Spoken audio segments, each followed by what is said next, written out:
겨울바람이 차갑게 몰아치는 일요일 오후, 부대 면회실은 가족들로 붐비고 있었습니다. 누군가는 아들을, 누군가는 남편을 만나기 위해 먼 길을 마다하지 않았죠. 그런데 한 구석 유난히 고요한 공간이 눈에 띕니다. 검은 트렌치코트에 선글라스를 낀 한 여성. 그녀의 차림새는 평범한 부모들과는 확연히 달랐습니다. 세련된 옷차림, 단정한 헤어스타일, 그리고 무엇보다 그녀가 풍기는 아우라가 보통이 아니었습니다. 행정병과 간부들이 수군거립니다. 저분 연예인인가? 아니면 누구 엄마야? 왜 저렇게 차려입고 왔지? 웅성거림이 이어지는 동안 정작 그녀가 기다리는 아들은 끝내 나타나지 않았습니다. 1시간, 2시간. 다른 가족들은 모두 훈련병들과 재회의 기쁨을 나누는데 그녀만 홀로 서 있었죠. 여자는 조용히 행정병에게 다가갑니다.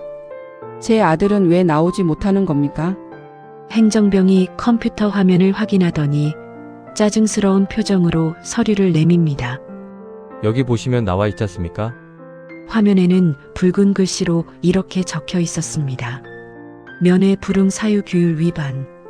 규율 위반이라니 무슨 규율을 위반했습니까? 규정입니다. 더 이상 말씀드릴 게 없습니다. 다음 분. 여자는 침착하게 고개를 끄덕였습니다. 하지만 그 순간 주위의 몇몇 간부들이 그녀를 흘겨보며 수군댑니다. 저 사람 계속 문제 제기하려는 것 같은데 요즘 부모들 왜 이러나? 규정이라면 따라야지. 하지만 그들의 불평은 곧 얼어붙은 침묵으로 바뀌게 됩니다. 여자는 천천히 선글라스를 벗었습니다. 그리고 드러난 얼굴. 어디선가 본 듯한 낯익은 얼굴이었습니다. 국방부 홍보 사진에서, 군사 뉴스에서 한 번쯤 본 적 있는 그런 얼굴. 그녀는 조용하지만 단호한 목소리로 말했습니다. 저는 육군제 88사단 부사단장 준장 김서영입니다. 하고 신분증을 내보이자 면회실의 공기가 얼어붙었습니다. 병사들은 굳어버렸고 방금까지 무관심하게 서류만 넘기던 행정병의 손이 떨리기 시작했습니다. 간부들의 얼굴이 순식간에 하얗게 질렸죠. 지금 당장 제 아들을 데려오십시오. 평범한 어머니처럼 보였던 여인의 목소리가 이제는 명령이 되었습니다. 물음표가 아닌 느낌표였죠. 대대장이 허겁지겁 달려왔습니다. 부사단장님, 이게 저희가. 그러나 그녀는 더 이상 듣지 않았습니다. 직접 확인해야겠다고 마음먹었으니까요. 평소라면 보고서 한 장으로 끝났을 일. 하지만 이건 그녀의 아들에 관한 문제였습니다. 군인이기 이전에 그녀는 어머니였습니다. 앞장서세요. 그녀가 부대 안으로 걸어들어갔습니다. 대대장이 앞장서고 간부들이 당황한 표정으로 뒤를 따릅니다. 이제부터 이 부대에서 벌어진 모든 일이 낱낱이 드러나게 됩니다. 부사단장은 곧장 취사장으로 향했습니다. 아들이 일주일 동안 강제 근무를 당했다는 바로 그곳으로요. 취사장 문을 여는 순간 역겨운 냄새가 확 밀려왔습니다. 상한 음식물 냄새, 썩은 물 냄새, 그리고 오래된 기름때 냄새가 뒤섞여 있었죠. 이게 취사장입니까? 그녀의 목소리에 날이 서 있었습니다. 국군 급식 기준에 따르면 취사장은 청결을 최우선으로 해야 합니다. 하지만 지금 그녀가 보는 이곳은 그 기준과는 거리가 멀었죠. 바닥에 기름때, 제대로 정리되지 않은 조리도구들, 냉장고 문이 제대로 닫히지도 않았습니다. 취사병은 어디 있습니까? 간부가 구석을 가리켰습니다. 그곳에 한 병사가 웅크리고 있었죠. 부사단장이 다가가자 그 병사는 몸을 더 움츠렸습니다. 일어나 보십시오. 병사가 천천히 일어섰습니다. 그의 눈은 충혈되어 있었고 손은 화상 자국으로 가득했습니다. 무슨 일이 있었습니까? 그 질문에 병사는 잠깐 주저하더니 눈물을 글썽이기 시작했습니다. 말씀드리고 싶었는데 선임들이 못하게 해서. 목소리가 떨렸습니다. 그는 몇 달 동안 쌓인 이야기를 토해내기 시작했죠. 폭행이 있었어요. 조리병 여러 명이. 소대장님도, 중대장님도. 말을 잇지 못하고 그는 결국 주저앉아 울음을 터뜨렸습니다. 몇 달 동안 참았던 울음이었습니다. 부사단장은 조용히 그의 어깨에 손을 얹었습니다. 이제 괜찮습니다. 말씀하십시오. 모두 들어드리겠습니다. 병사의 진술은 충격적이었습니다. 새벽 4시에 기상해서 밤 11시까지 근무. 잠은 하루 4시간. 식사도 제대로 못했습니다. 조금이라도 실수하면 폭행과 욕설이 이어졌죠. 왜 신고하지 않았습니까? 신고하면 더 맞는다고 했어요. 그리고 신고해도 소용없다고. 바로 그 말이었습니다. 신고해도 소용없다. 누군가 이미 그런 분위기를 만들어 놓은 겁니다. 부사단장이 뒤에 서 있던 취사장 담당 간부에게 물었습니다. 이 사실을 알고 계셨습니까?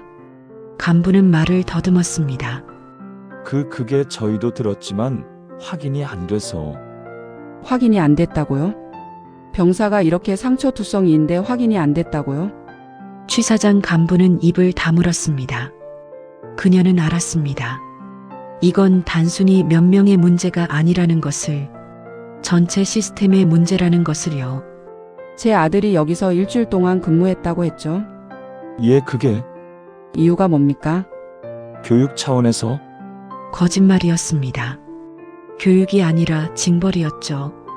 그리고 그 징벌의 이유조차 명확하지 않았습니다.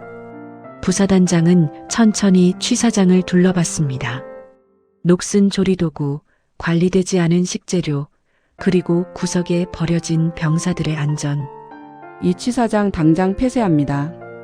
간부들이 놀라 소리쳤습니다. 하지만 식사 준비가. 외부 업체를 부를 겁니다. 그리고 이 취사장은 전면 조사 들어갑니다. 그녀는 휴대폰을 꺼내 사진을 찍기 시작했습니다. 모든 증거를 기록했죠. 상한 음식, 불결한 환경, 그리고 병사들의 상처. 이 모든 게 증거가 될 겁니다. 그녀가 취사병에게 마지막으로 물었습니다. 다른 피해자가 더 있습니까? 취사병이 고개를 끄덕였습니다. 네, 많아요. 다들 말 못하고 있어요. 부사단장의 표정이 더 굳어졌습니다. 이건 한두 명의 문제가 아니었습니다. 부대 전체가 썩어가고 있었던 겁니다. 오늘부터 이 부대는 특별 조사에 들어갑니다. 모든 병사를 개별 면담하겠습니다. 그녀는 군인의 얼굴이 아니라 한 사람의 어머니 얼굴로 말했습니다. 하지만 동시에 이 부대를 바로잡을 군 최고위 간부의 결연함이기도 했죠. 부사단장은 취사장을 나왔습니다. 간부들이 당황한 표정으로 서로를 바라봅니다. 이제 모든 비밀이 밝혀질 차례였습니다. 부사단장은 행정반으로 향했습니다. 모든 부대의 기록은 행정반에 있으니까요. 일지와 모든 기록을 보겠습니다. 행정보급관이 당황한 표정으로 대답했습니다. 지금은 시스템 오류로 확인이 어렵습니다. 시스템 오류. 너무나 흔한 변명이었죠. 부사단장은 더 이상 기다리지 않았습니다. 직접 컴퓨터 앞에 앉아 키보드를 잡았죠. 30년 군 생활 동안 모든 시스템을 다뤄본 그녀였습니다. 비밀번호를 입력하고 로그인을 하였습니다. 그리고 그곳에서 충격적인 장면을 목격했죠. 삭제된 파일 목록이 주르륵 떠올랐습니다. 취사장 사고 보고서, 부대 내 폭행 진술서, 병사 개별 면담 기록, 의무실 진료 기록, 모두 삭제되어 있었습니다. 그리고 그 삭제 시간을 확인하는 순간 그녀의 눈빛이 차갑게 변했습니다. 오후 2시 34분, 오후 2시 51분, 오후 3시 7분. 바로 그녀가 면회실에서 기다리고 있던 그 시간들이었습니다. 누군가 급하게 증거를 없애고 있었던 겁니다. 자료 삭제는 군형법상 중범죄입니다. 그녀가 낮게 말했습니다. 가혹행위 은폐를 법원에서 소송이 들어간 이상 함부로 덮으려 했다간 증거인멸죄로 실형까지 살 수 있습니다. 뒤에 서 있던 대대장의 손이 떨렸습니다. 그는 변명을 늘어놓기 시작했죠. 저희가 실수로 실수가 아닙니다. 이건 조직적 은폐입니다. 부사단장은 휴대폰을 꺼내 화면을 촬영했습니다. 삭제된 파일 목록, 삭제 시간, 모든 것을 기록했죠. 복구 가능합니까? 행정보급관이 머뭇거리며 대답했습니다. 일부는 가능할 것 같습니다. 일부가 아니라 전부를 복구해야 했습니다. 그녀는 즉시 지시를 내렸죠. 지금 당장 군단 정보통신 전문가를 부르십시오. 이 컴퓨터의 모든 데이터를 복구합니다. 간부들이 서로를 바라봤습니다. 이제 숨길 수 없다는 걸 깨달은 거죠. 부사단장은 계속해서 파일을 뒤적였습니다. 그리고 삭제되지 않은 파일 하나를 발견했죠. 병사 상담 일지. 파일을 열자 놀라운 내용이 나왔습니다. 지난 3개월 동안 이 부대에서 상담을 요청한 병사가 무려 47명. 그런데 공식적으로 보고된 건 단 3건 뿐이었습니다. 나머지 44건은 모두 처리 완료라고만 적혀 있었죠. 구체적인 내용도 조치 사항도 없이 그냥 완료였습니다. 이게 여러분이 말하는 병사 관리입니까? 그녀의 목소리에 분노가 섞여 있었습니다. 또 다른 파일을 열었습니다. 정기 건강검진 결과. 여기에도 이상한 점이 있었죠. 멍이나 타박상으로 진료받은 병사가 한 달에 평균 12명. 하지만 사고 보고서는 단 2건 뿐이었습니다. 나머지는 어떻게 처리했습니까? 그건 경미한 부상이라. 경미한 부상이 한 달에 10건 이상? 이게 정상입니까? 아무도 대답하지 못했습니다. 부사단장은 프린터를 돌려 모든 자료를 출력했습니다. 삭제되기 전에 최대한 많은 증거를 확보해야 했으니까요. 그리고 마지막으로 이메일 기록을 확인했습니다. 대대장과 중대장 사이의 메일이었죠. 상부 보고는 최소화할 것, 사건 확대 방지, 병사 개별 면담 시 주의사항, 모두가 은폐를 시사하는 내용들이었습니다. 부사단장이 천천히 의자에서 일어났습니다. 여러분, 지금 제가 본 것은 단순한 관리 소홀이 아닙니다. 이건 조직적 범죄입니다. 대대장이 변명을 시도했습니다. 저희도 어쩔 수 없는 상황이 어쩔 수 없다고요? 병사들이 고통받는데 어쩔 수 없다고요? 침묵이 흘렀습니다. 그녀는 확신했습니다. 이 부대에는 폭행보다 더 큰 문제가 있다는 것을, 바로 진실을 감추려는 조직적 은폐였습니다. 이 자료들은 모두 군단 조사본부로 넘어갑니다. 그리고 여러분은 모두 조사 대상입니다. 복구 중인 컴퓨터 화면. 하나씩 드러나는 삭제된 파일들. 진실은 감춰질 수 없었습니다.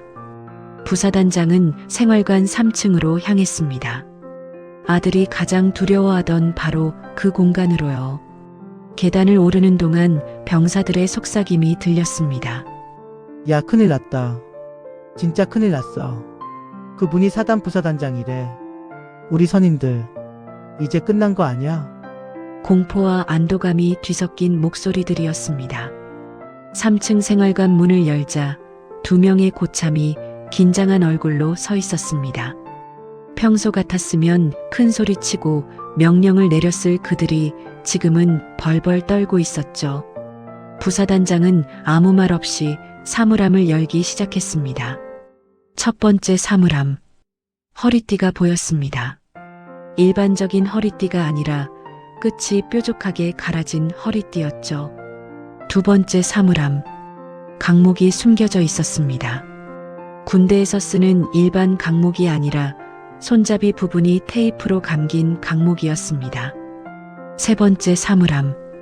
검은 장갑과 휴대폰 몇 개가 나왔습니다. 휴대폰은 사용 금지 품목이었죠.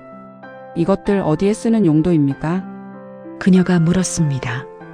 고참들은 30초 동안 아무 말도 하지 못했습니다. 그 단순한 장난입니다. 장난. 참으로 편리한 단어였죠. 폭력을 장난이라고 포장하는 것. 장난은 사람을 다치게 하지 않습니다. 부사단장이 조용히 말했습니다. 그녀는 강목을 들어 올려 자세히 살펴봤습니다. 나무 표면에 얼룩이 묻어 있었죠. 오래된 혈흔처럼 보였습니다. 이 강목으로 누굴 때렸습니까? 침묵. 대답하십시오. 한 고참이 떨리는 목소리로 말했습니다. 저희가 잘못했습니다. 교육 차원에서. 또 교육이라는 단어였습니다. 이 부대에서는 모든 폭력이 교육이라는 이름으로 포장되고 있었죠. 누가 시켰습니까? 아무도 그냥 그냥? 여러분이 스스로 판단해서 후임들을 때렸다는 말입니까? 고참들이 고개를 숙였습니다. 부사단장은 생활관을 둘러봤습니다. 벽에는 이상한 낙서들이 있었죠. 정신 차려. 얼차려 10분 더. 다음은 내 차례. 협박과 공포로 가득한 문구들이었습니다. 침대 밑을 확인하자 또 다른 물건들이 나왔습니다. 군화 뒤축, 야전삽 손잡이, 그리고 밧줄. 이건 또 뭡니까? 그건 대답이 없었습니다. 부사단장은 모든 물건을 한 곳에 모았습니다. 그리고 사진을 찍었죠. 이 모든 게 증거가 될 겁니다. 여러분이 후임들에게 한 행동들을 정확히 진술하십시오. 고참들은 서로를 바라보며 망설였습니다. 하지만 더 이상 숨길 수 없다는 걸 알았죠. 맞았습니다. 저희도 선임들한테 그 한마디에 모든 게 설명되었습니다. 악순환이었던 겁니다. 맞은 사람이 때리고 또 그 사람이 다음 사람을 때리는. 그래서 여러분도 후임들을 때린 겁니까? 저희는 그게 당연한 줄. 부사단장은 한숨을 쉬었습니다. 이들도 피해자였지만 동시에 가해자가 되어버린 겁니다. 지금부터 여러분은 모두 조사를 받게 됩니다. 그리고 한 가지만 기억하십시오. 맞았다고 해서 때릴 권리가 생기는 건 아닙니다. 고참들이 고개를 숙였습니다. 부사단장은 생활관을 나서며 복도에 서 있던 병사들을 바라봤습니다. 그들의 눈에는 희망과 두려움이 동시에 보였죠. 희망은 이제 변할 수 있다는 것. 두려움은 보복이 올지도 모른다는 것. 여러분 이제 두려워하지 않아도 됩니다. 오늘부로 이 부대는 완전히 바뀝니다. 병사들의 눈에서 눈물이 흘렀습니다. 그동안 참았던 감정들이 터져나오는 순간이었죠. 압수된 물건들을 증거 봉투에 담았습니다. 3층의 조사는 이제 끝났습니다. 상황실에 대대장, 중대장, 주임원사, 소대장이 모두 모였습니다. 그들의 표정은 하나같이 창백했죠. 부사단장이 문을 열고 들어오자 모두가 일제히 경례를 붙였습니다. 평소 같았으면 당당하게 가슴을 폈을 그들이 지금은 고개조차 제대로 들지 못했습니다. 앉으십시오. 그녀의 명령에 모두가 자리에 앉았습니다. 긴장된 침묵이 흘렀죠. 지금부터 정확한 경위를 설명하십시오. 이 부대에서 무슨 일이 있었습니까? 아무도 먼저 입을 열지 않았습니다. 서로의 눈치만 볼 뿐이었죠. 주임원사가 먼저 입을 열었습니다. 보고하려고 했습니다. 하지만 부대 분위기 때문에 부대 분위기. 참으로 편리한 핑계였습니다. 중대장이 끼어들었습니다. 저도 몇 번 지적했습니다. 하지만 병사들이 말을 안 해서. 병사들 탓이었습니다. 소대장은 다른 변명을 늘어놓았죠. 제가 관리 소홀했던 건 맞지만 이 정도일 줄은. 모두가 책임을 회피하기 바빴습니다. 자신은 몰랐다고, 어쩔 수 없었다고, 부하 탓이라고. 부사단장이 단호하게 말을 끊었습니다. 지금부터 정확한 경위를 말하지 않으면 이 사건은 군단조사본부와 국방부로 넘어갑니다. 그 말에 모두가 얼어붙었습니다. 군단과 국방부로 넘어간다는 건 단순한 징계가 아니라 형사처벌을 의미했으니까요. 잠시 침묵이 흐른 뒤 주임원사가 다시 입을 열었습니다. 솔직히 저희도 어찌할 수 없었습니다. 그의 목소리가 떨렸습니다. 고참들이 너무 세고 대대장님도 관리에 무심하시고 전체 분위기가 그 말에 대대장이 벌떡 일어나며 소리쳤습니다. 뭐야 그게? 왜 나를 끌어들여? 주임원사가 맞받아쳤습니다. 제가 몇 번이나 보고했지 않습니까? 생활관 점검 강화하자고, 상담을 늘리자고. 중대장도 끼어들었습니다. 저도 대대장님께 보고했습니다. 하지만 알아서 해라고만 하셨지 않습니까? 이제 서로를 비난하기 시작했습니다. 그동안 감춰왔던 불만들이 터져나왔죠. 부사단장은 조용히 그들을 지켜봤습니다. 이게 바로 문제의 핵심이었습니다. 아무도 책임지려 하지 않는 조직 문화. 그만. 그녀의 목소리에 모두가 입을 다물었습니다. 여러분이 지금 하고 있는 건 변명이 아닙니다. 책임 전가입니다. 모두 침묵했습니다. 대대장은 몰랐다고 하고 중대장은 보고했다고 하고 주임원사는 어쩔 수 없었다고 합니다. 그럼 도대체 누가 책임집니까? 아무도 대답하지 못했습니다. 제가 보기엔 여러분 모두가 공범입니다. 그 말에 모두가 고개를 들었습니다. 대대장은 보고를 무시했고 중대장은 제대로 확인하지 않았고 주임원사는 눈 감아줬고 소대장은 방관했습니다. 하나하나 짚어가는 그녀의 목소리는 차갑고 정확했습니다. 이걸 법률 용어로 뭐라고 하는지 아십니까? 방관이라는 이름의 범죄입니다. 대대장이 항변했습니다. 저희도 상부의 압박이 상부 압박? 무슨 압박입니까? 실적 위주의 평가, 사고율, 제로 요구 그런 것들이 부사단장은 고개를 저었습니다. 여러분, 저도 30년 군 생활을 했습니다. 상부 압박이 있다는 건 압니다. 하지만 그게 병사를 방치할 이유가 됩니까? 아무도 대답하지 못했습니다. 여러분은 지휘관입니다. 지휘관의 첫 번째 임무가 뭡니까? 주임원사가 작은 목소리로 대답했습니다. 병사보호. 맞습니다. 병사 보호입니다. 그런데 여러분은 병사를 보호하지 않았습니다. 오히려 가해자들을 보호했죠. 침묵이 길게 이어졌습니다. 부사단장이 마지막으로 말했습니다. 지금부터 여러분은 모두 직위 해제됩니다. 그리고 군단 조사를 받게 됩니다. 가혹행위는 군대 징계가 아닌 형사처벌 대상이니 각오하십시오. 간부들의 얼굴이 하얗게 질렸습니다. 회의실을 나서는 간부들의 뒷모습, 그들의 어깨가 축 처져 있습니다. 책임의 무게를 이제야 느끼는 순간이었습니다. 모든 조사를 마친 부사단장은 다시 아들의 침상 옆에 앉았습니다. 아들은 여전히 고개를 숙이고 있었죠. 창피함과 자책감으로 가득한 표정이었습니다. 엄마, 아들이 떨리는 목소리로 말을 시작했습니다. 자존심 때문에 말 못했어. 내가 약한 줄 알까봐. 고참들이 나만 괴롭히는 걸 알면 엄마가 실망할까봐. 그는 고개를 더 숙였습니다. 다른 애들은 다 잘 버티는데 나만 힘들어하는 것 같아서, 나만 유난 떠는 것 같아서. 어머니는 조용히 아들의 손을 잡았습니다. 멍이 든 그 손을요. 내가 약해서가 아니다. 그녀의 목소리는 부드러웠지만 단호했습니다. 내가 신고하지 못한 건 신고할 수 없는 분위기를 만든 간부들의 잘못이다. 아들이 고개를 들었습니다. 눈에 눈물이 가득했죠. 다른 애들도 참고 있어. 나만 말하면 고자질쟁이가 되는 거잖아. 바로 그거였습니다. 피해자가 죄책감을 느끼게 만드는 구조. 신고하면 배신자가 되는 분위기. 아니다.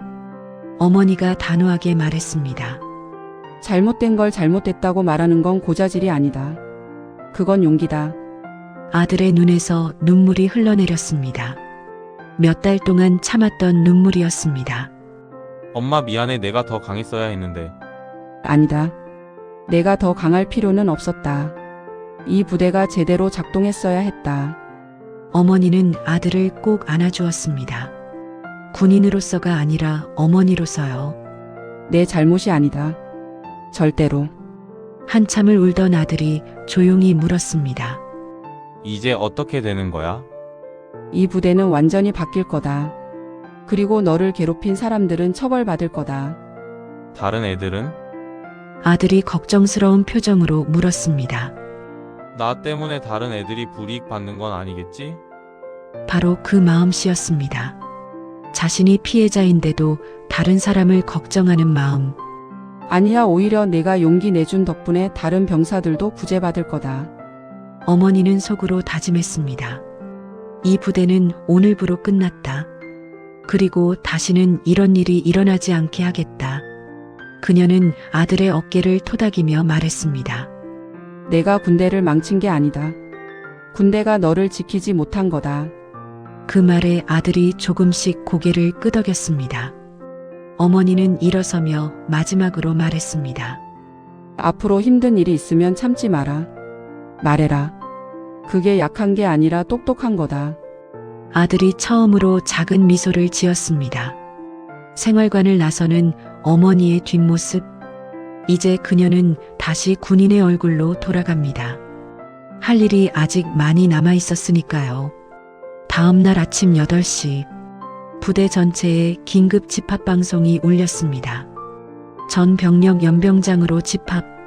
병사들이 허겁지겁 생활관에서 나왔습니다.